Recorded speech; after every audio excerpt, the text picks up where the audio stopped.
Nag-enroll ba sa Top VIP?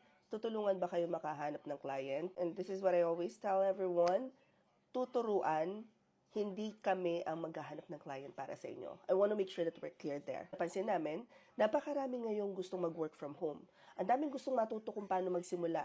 Pero they expect that someone else will apply for them or find them clients, and that's just not the case. I want you, as our mentee, to know how to find your own clients because mas magiging sustainable ang freelancing business mo kapag ganon. If you guys wanna enroll, i-click nyo lang tong link sa bio ko. It will pop up 3 choices there. Unahin na lang ninyo yung sa GigHub.